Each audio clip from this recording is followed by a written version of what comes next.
Okay, चलिए हम start करते हैं new topic, electrochemistry. Very important, electrochemistry. इस पर 2 से 3 क्वेश्चन भी आ सकते हैं, बहुत इंपॉर्टेंट है और बहुत इसमें कंसेप्ट्स काफ़ी है और इससे रिलेटेड क्वेश्चंस भी बहुत सारे बनते हैं। ओके, इसका इंटर रिलेशन भी रहेगा रेडॉक्स से, रेडॉक्स जो चैप्टर है, और इक्विलिब्रिया से और थर्मोडायनेमिक्स से। ये 3 चैप्टर से इसका रिलेशन है, बीच बीच में कुछ पॉइंट्स आएंगे, ठीक है। जैसे फ्री एनर्जी वाला, गिब्स एनर्जी का, जो कि थर्मोडायनेमिक्स से रिलेटेड है, इसमें आएगा। ओके, और वैसे ही रेडॉक्स से रिलेटेड जो है पूरा तकरीबन बेसिक इसका वही है, रिडक्शन एंड ऑक्सीडेशन, जितने रिएक्शंस होते हैं। ओके, चलिए तो अब हम आगे बढ़ रहे हैं। तो सबसे पहले मैं आपको कुछ बेसिक टर्म्स और बेसिक डिफरेंस बताऊंगा सेल्स के बारे में, ठीक है। तो इलेक्ट्रोकेमिस्ट्री होता क्या है, पहले हम इसको देखते हैं। What is electrochemistry? तो इलेक्ट्रो, आपको ये वर्ड खुद बता रहा है, इलेक्ट्रॉन, यानी करंट से रिलेटेड बात चल रही है, इलेक्ट्रॉन। ओके, एंड केमिस्ट्री तो आपको पता है, it is the branch of science which deals with the study of matter, ठीक है। ये मैटर से रिलेटेड जो स्टडी होती है, उसका कॉम्पोजिशन, उसका स्ट्रक्चर, उसके एटम्स, उसके फिजिकल प्रॉपर्टीज़, केमिकल प्रॉपर्टीज़, सारी चीज़ें। तो ये फिजिकल केमिस्ट्री का पार्ट है इलेक्ट्रोकेमिस्ट्री। तो बेसिकली हम इलेक्ट्रोकेमिस्ट्री में क्या पढ़ने वाले हैं? Conversion of electrical energy into chemical energy and chemical energy into electrical energy. तो हम बेसिक बहुत सालों से पढ़ते आ रहे हैं कि एनर्जी कैन बी ट्रांसफॉर्म, ठीक है, energy can be converted into one form to another form, energy neither created not destroyed. ये हम बेसिक पढ़ते आ रहे हैं लॉज बहुत पहले से, कि एनर्जी को एक फॉर्म से दूसरे फॉर्म में हम कन्वर्ट कर सकते हैं। जैसे आप फिजिक्स में भी पढ़ते हैं, बेसिक लेवल में, फंडामेंटल में आपने पढ़ा है कि हम इलेक्ट्रिकल एनर्जी को मैकेनिकल एनर्जी में कन्वर्ट कर सकते हैं। जैसे इलेक्ट्रिसिटी पे गाड़ियाँ चलते हैं तो ये मैकेनिकल एनर्जी में कन्वर्जन हो रहा है ना। वैसे इलेक्ट्रिकल एनर्जी को आप लाइट एनर्जी में कन्वर्ट कर सकते हैं, फोटॉन्स निकल रहे हैं, ये हमने स्ट्रक्चर ऑफ एटम में भी देखा है। तो एनर्जी को एक फॉर्म से दूसरे फॉर्म में हम कन्वर्ट कर सकते हैं। तो इलेक्ट्रिकल एनर्जी को हम केमिकल एनर्जी यानी केमिकल रिएक्शन में कन्वर्ट कर सकते हैं और केमिकल रिएक्शन से इलेक्ट्रिकल एनर्जी बना सकते हैं। तो यही टॉपिक हमको बताएगा यहाँ पर, conversion of electrical energy into chemical energy and chemical energy into electrical energy. तो 2 बेसिक इसमें कन्वर्जेंस है, electrical energy into chemical energy. जरा ध्यान से देखना है, ओके। दूसरा पार्ट इस टॉपिक का रहेगा chemical energy into electrical energy, inter conversion.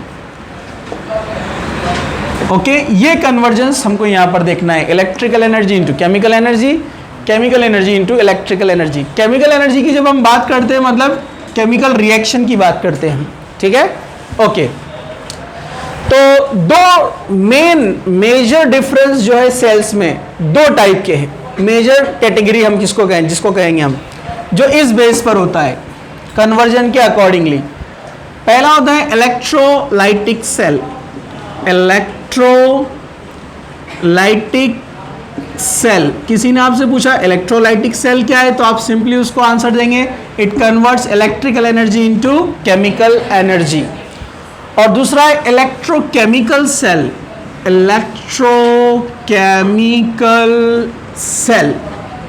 Electrochemical cell simply आप उसको कहेंगे which converts chemical energy into electrical energy.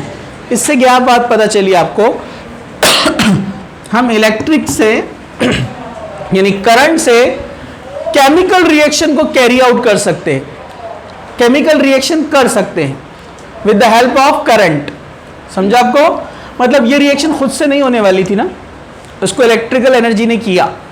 मतलब रिएक्शन क्या थी? Non spontaneous. क्या थी वो? नॉन स्पॉन्टेनियस, खुद से नहीं होने वाली रिएक्शन थी वो। इधर देखो, ये नॉन स्पॉन्टेनियस थी। यहां पर केमिकल एनर्जी तो खुद से हो रही है और इलेक्ट्रिकल एनर्जी तैयार हो रही है।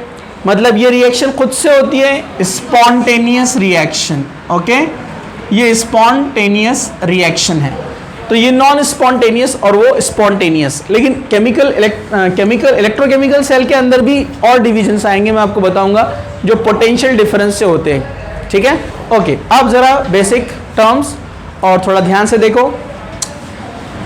इलेक्ट्रिकल एनर्जी से हम कन्वर्ट कर रहे हैं केमिकल एनर्जी। तो इसके लिए ये स्कूल लेवल पर आपने पढ़ा है कि हम एक सेल लेते हैं, ओके, जिसमें इलेक्ट्रोड्स है, 2 इलेक्ट्रोड्स, और हमको पता है इलेक्ट्रोड्स का काम है कि वो इलेक्ट्रिसिटी कंडक्ट करता है, ठीक है, मीडियम्स के बीच में, एक मीडियम से दूसरे मीडियम। ओके इसको हम बैटरी से कनेक्ट करते हैं क्योंकि अपने को कन्वर्ट करना है electrical energy into chemical energy. तो बैटरी चाहिए, तो ये बैटरी का पॉजिटिव टर्मिनल और ये बैटरी का निगेटिव टर्मिनल, ये पॉजिटिव टर्मिनल। ओके, और यहाँ पर फॉर एग्जांपल हम ले लेते हैं sodium chloride solution. Sodium chloride अगर आपने सॉलिड लिया तो इसमें से करंट कंडक्ट नहीं होता। अपन ने कोलबेज रिएक्शन में देखा ऑर्गेनिक में, सॉलिड सोडियम क्लोराइड है, उसमें करंट पास नहीं होता है। लेकिन अगर वो फ्यूज्ड है, मतलब पिघला हुआ, जब आप सोडियम क्लोराइड को पिघला देते हैं तो उसके आयंस बनते हैं प्लस माइनस, ठीक है। या इसको पानी में डालेंगे तो भी क्या बनेंगे, Na+Cl-। तो जहां आयंस तैयार होते हैं वहां पर इलेक्ट्रिसिटी कंडक्ट होती है, ठीक है। तो ये गुड कंडक्टर है फ्यूज्ड स्टेट में एंड एक्वियस स्टेट में, मतलब पिघली हुई हालत में, और एक्वियस यानी जब डिसॉल्व करेंगे पानी में, ठीक है। 2 कंडीशन में ये गुड कंडक्टर है। तो दोनों कंडीशन में वो क्या बनाता है, Na+ and Cl-। Okay, so this reaction is non spontaneous. ऐसा कोई यहाँ खुद से प्रोसेस नहीं होता है कि सोडियम चला जाए और Cl- चला जाए, बल्कि जब हम करंट पास करते हैं इसमें से, तो इलेक्ट्रिक करंट मतलब इलेक्ट्रॉन्स मूव होते हैं बैटरी से। ये बैटरी के निगेटिव टर्मिनल से इलेक्ट्रॉन्स आ रहे हैं यहाँ पर। उन इलेक्ट्रॉन्स को कैच करने के लिए कौन जाएगा, पॉजिटिव पार्ट। तो इस पे से आप याद रखिए, पॉजिटिव क्या होते हैं, कैटायन क्या एनायन। पॉजिटिव क्या होते हैं, कैटायन। तो कैटायन जिस तरफ मूव होते हैं वो होता है कैथोड। क्या होता है वो, कैथोड। और एनायन डेफिनेटली पॉजिटिव टर्मिनल पे जाएंगे क्योंकि इन पे चार्ज क्या है, माइनस। एक्सेस में इलेक्ट्रॉन है ना, जिसके पास एक्सेस में इलेक्ट्रॉन रहते हैं वो क्या रहता है, माइनस। तो ये किधर जाएंगे, निगेटिव पॉजिटिव टर्मिनल की तरफ। इसको कहते हैं एनोड। जहां एनायन जाएंगे वो एनोड। तो ये एनोड और ये कैथोड। ओके, तो होता क्या है, ये Na+ इलेक्ट्रॉन डेफिशिएंट है, उनके पास इलेक्ट्रॉन की कमी है। अब बोलेंगे डिसोसिएशन में ऐसा क्या हुआ, तो ये बेसिक हम पढ़ चुके हैं। Cl का इलेक्ट्रोनेगेटिविटी ज़्यादा है 3.1, सोडियम का नेगेटिविटी कम है 0.9, तो डेफिनेटली इलेक्ट्रॉन आसानी से लॉस कर देगा, Cl लेके चले जाएगा, माइनस बन जाएगा। तो ये प्लस है, प्लस मतलब उसके पास इलेक्ट्रॉन की कमी है। तो वो इलेक्ट्रॉन कहाँ से ले रहा है, इलेक्ट्रोड से, जो कि बैटरी से आ रहा है। इलेक्ट्रॉन ले लेगा और क्या बन जाएगा, neutral sodium. Addition of electron हुआ है, और एडिशन ऑफ इलेक्ट्रॉन मतलब रिडक्शन। रिडक्शन कहां पर हुआ है, कैथोड पर। क्या कहते हैं इसको, कैथोडिक रिडक्शन। ध्यान से देखो, बेसिक पॉइंट से पूरे आगे चलकर कंसेप्ट बनेंगे बड़े बड़े, ठीक है, ध्यान से देखना है। दूसरा पार्ट है, Cl एक्सेस में इलेक्ट्रॉन रखता है अपने पास में, एक खुद का है और एक सोडियम से लेकर आया है। वो इलेक्ट्रॉन लॉस करेगा क्योंकि ये बैटरी का वो टर्मिनल है जहां पर इलेक्ट्रॉन की कमी है, तो डेफिनेटली वो इलेक्ट्रॉन लेगा Cl से। तो Cl बन जाएगा ये रेडिकल, फ्री रेडिकल, और एक इलेक्ट्रॉन उसने लॉस कर दिया। 2 इलेक्ट्रॉन थे, एक उसी के पास है और एक चला गया। Loss of electron, loss of electron मतलब ऑक्सीडेशन, और ऑक्सीडेशन कहां पर हो रहा है, एनोड पर। तो इसको बोलते हैं एनोडिक ऑक्सीडेशन। Anodic oxidation. आगे क्या होगा, 2 फ्री रेडिकल आपस में मिलेंगे, Cl एंड Cl, और क्लोरीन गैस बन जाएगा और उड़ जाएगा एट एनोड। यहां से बुड़बुड़ बुड़बुड़ बुड़ चला गया क्लोरीन गैस, समझा आपको। और इधर Na+, इसने इलेक्ट्रॉन लिया और डिपॉजिट हो गया कहां पर, ये कैथोड पर सोडियम जमते जाएगा, समझा आपको। तो यहां पर हो रहा है deposition of sodium and liberation of chlorine. इससे रिलेटेड दो लॉ आएंगे, Faraday's first law, Faraday's second law, वो हम बाद में देखेंगे। ये डिपोजिशन और लिबरेशन से रिलेटेड वो क्या बताता है अपने को, ठीक है, उस पर न्यूमेरिकल्स भी हैं, तो वो आगे आएगा। अभी तो हम यहाँ बेसिक देख रहे हैं इसका। तो ये हुआ इलेक्ट्रोलाइटिक सेल, कि ये एक केमिकल रिएक्शन है, रिडक्शन रिएक्शन, ये केमिकल रिएक्शन है, ऑक्सीडेशन रिएक्शन। ये नहीं होती थी अगर हमने यहाँ पर बैटरी कनेक्ट नहीं किया होता तो। समझा आपको? इलेक्ट्रॉन प्रोवाइड किया, करंट पास किया, तो रिएक्शन हुआ। समझा आपको? तो ये हुआ reduction and oxidation, conversion of electrical energy into chemical energy. Chemical reaction हो रहा है मतलब केमिकल एनर्जी ना। हाँ, शॉर्ट में बता देता हूँ, इसका एप्लीकेशन वहाँ आता है इलेक्ट्रोप्लेटिंग में।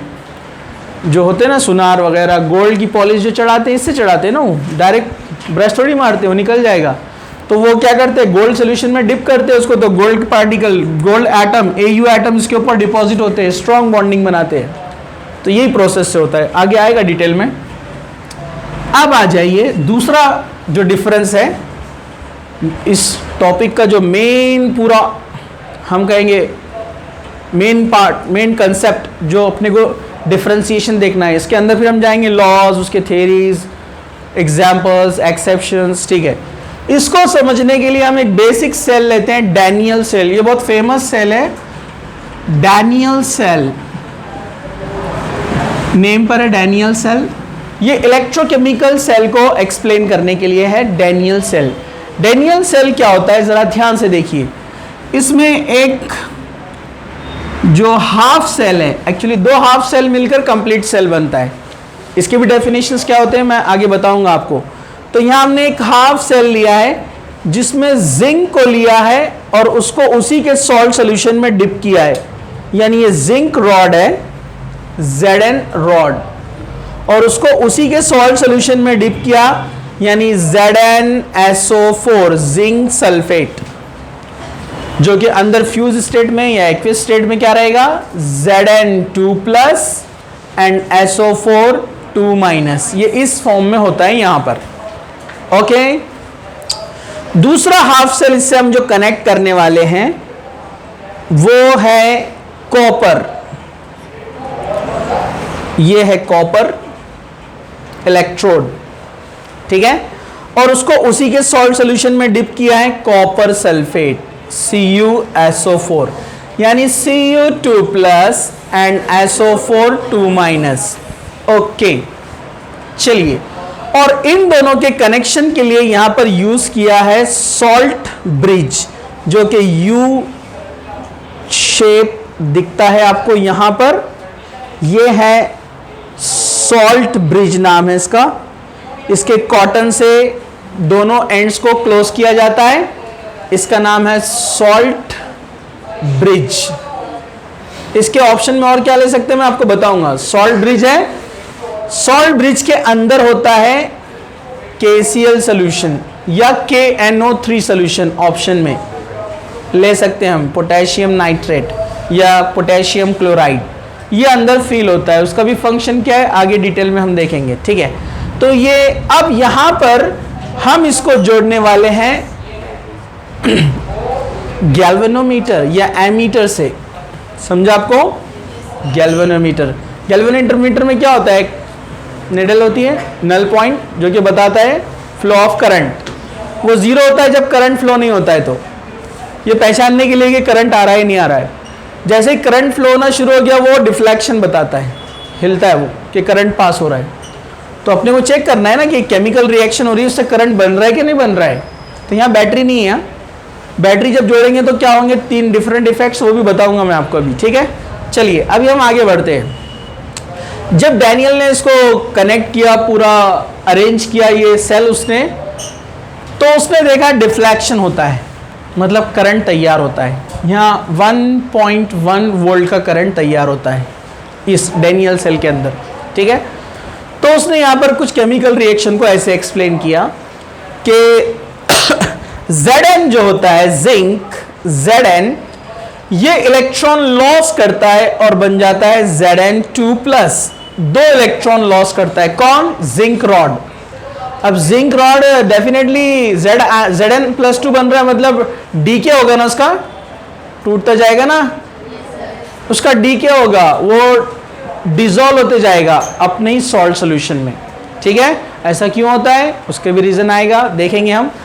तो जब जिंक रॉड को उसी के सॉल्ट सोल्यूशन में डिप करते हैं तो उसका डिसोल्यूशन शुरू होता है, और जो न्यूट्रल जिंक इलेक्ट्रोड है, जो रॉड है, वो आयंस में बनना शुरू हो जाता है। मतलब आयंस बन रहा है मतलब पिघल रहा है ना, उसमें डिसॉल्व हो रहा है, तो वो Zn2+ बनता है और 2 इलेक्ट्रॉन लॉस करता है। और जब 2 इलेक्ट्रॉन लॉस करता है तो वो इलेक्ट्रॉन मूव होते हैं यहां से इस तरफ। इलेक्ट्रॉन जब इस तरफ आएंगे तो करंट उल्टी दिशा में मूव होता है, अपने को मालूम है ना, फिजिक्स में पढ़ा है आपने, तो डिफ्लेक्शन शुरू हो जाएगा। तो जिंक ने इलेक्ट्रॉन लॉस किया है, और loss of electron is called oxidation. Oxidation का होता है एनोड पर। ठीक है, डेफिनेटली अब यहां पर ये इलेक्ट्रॉन से निगेटिवली चार्ज ये पार्ट है ना यहां पर, ओके, तो यहां पर क्या होने वाला है, ऑक्सीडेशन हो गया, ऑक्सीडेशन यहां पर, ओके। तो डेफिनेटली अब इलेक्ट्रॉन्स यहां पर आएंगे तो इस पर हम चार्ज क्या शो करेंगे, माइनस, मतलब कौन, एनोडिक, एनोडिक ऑक्सीडेशन। दूसरी तरफ क्या होता है, ये जो इलेक्ट्रॉन आ रहे हैं, ये इलेक्ट्रॉन इस तरफ मूव हो रहे हैं, कि नहीं हो रहे हैं, इन इलेक्ट्रॉन्स को कैच करने के लिए कौन जा रहा है, Cu2+। आप बोलेंगे Cu2+ कहां से आया, अंदर सॉल्ट है ना, कॉपर सल्फेट है ना, तो अंदर ऑलरेडी तैयार है Cu2+। तो Cu2+ जो अंदर प्रेजेंट है, यहां जिंक रॉड बन रहा है Zn2+, और इधर Cu2+ क्या कर रहा है, इलेक्ट्रॉन गेन कर रहा है, 2 इलेक्ट्रॉन गेन करेगा और बन जाएगा न्यूट्रल Cu। मतलब यहां डिपॉजिट होना शुरू हो जाएगा कॉपर, समझा आपको। तो कौन डिपॉजिट हो रहा है यहां पर, copper. Addition of electron, addition of electron, reduction, okay. यहां से इलेक्ट्रॉन इस तरफ मूव हो रहे थे, यहां पर इलेक्ट्रॉन रिच है, ये एनोडिक सेंटर, ये कौन सा रहेगा, कैथोडिक सेंटर। तो क्या कहेंगे आप इसको, कैथोडिक रिडक्शन, यहां रिडक्शन हो रहा है। तो धीरे धीरे कॉपर रॉड थिक होते जाएंगी, क्योंकि उस पर डिपोजिशन हो रहा है ना, कॉपर रॉड बढ़ते जाएगा, जिंक रॉड कम होते जाएगा, समझा। और ये प्रोसेस स्पॉन्टेनियस है, खुद ब खुद हो रहा है, हमने कुछ नहीं किया। ऑटोमेटिक जिंक रॉड डिसॉल्व होना शुरू हो गया, इलेक्ट्रॉन देना शुरू हो गया, इलेक्ट्रॉन्स को कॉपर 2+ ने लेना शुरू कर दिया, ऑटोमेटिक स्पॉन्टेनियस रिएक्शन, जिससे इलेक्ट्रॉन्स तैयार होते जा रहे हैं। इलेक्ट्रॉन्स तैयार हो रहे हैं, करंट मिल रहा है। जो आपकी गाड़ियों में बैटरीज होती है यही होती है, लेकिन थोड़ा दूसरा होता है, लेड वाला होता है, लेड एक्यूमुलेटर बोलते हैं उसको, उसमें लेड रॉड रहती है जिंक की जगह पर। ठीक है, वैसे आपके मोबाइल के अंदर जो है ड्राई सेल है थोड़ा सा, वो कौन है, लिथियम वाला है।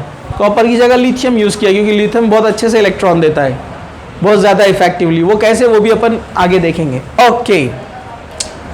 तो यहां पर अब आप सोचेंगे जिंक ने इलेक्ट्रॉन दिया है, जिंक डिसॉल्व हुआ है, कॉपर क्यों डिसॉल्व नहीं हुआ है। तो इनका कंपटीशन होता है एक्चुअली, और वो डिपेंड करता है ईएमएफ सीरीज पर। तो आगे डिटेल बड़ा पॉइंट है, हम उसको भी डिस्कस करने वाले कि ऐसा क्यों हुआ कि कॉपर डिसॉल्व नहीं हुआ, Zn डिसॉल्व हुआ और कॉपर डिपॉजिट हुआ। तो उनकी वैल्यूज है, वो वैल्यूज ऑक्सीडेशन रिडक्शन पोटेंशियल्स कहते हैं उनको। तो वो जब आप समझेंगे तो आपको समझ में आएगा कि कौन डिसॉल्व हो रहा है, कौन नहीं हो रहा है, आप खुद उसको पहचानेंगे अगर आपने वो लिस्ट को थोड़ा सा ध्यान से देखा तो। ओके, तो यहां आप देखेंगे केमिकल रिएक्शन खुद ब खुद करंट तैयार हो रहा है, ये बता रहा है अपने को गैल्वेनोमीटर। तो इस तरह हम बताते हैं कि chemical energy is converting into electrical energy, समझा। ओके, अब हम आते हैं इलेक्ट्रोकेमिकल सेल, यानी इस डैनियल सेल के अंदर, जिसको गैल्वेनिक सेल भी बोलते हैं। गैल्वेनी पहले उसने उसको इंट्रोड्यूस किया था, डैनियल ने उसके ऊपर मॉडिफिकेशन किया। गैल्वेनी को तो पहचानते हैं, जिसने गैल्वेनोमीटर भी बनाया है, ठीक है। तो अब ये गैल्वेनिक सेल जो है, यानी डैनियल सेल यानी गैल्वेनिक सेल, इसके अंदर अगर हम दूसरा पोटेंशियल ऐड करते हैं, दूसरा कोई, तो फिर क्या होगा, तो ये हम देखते हैं। पहले इसको आप लिख लीजिए, इसको, हाँ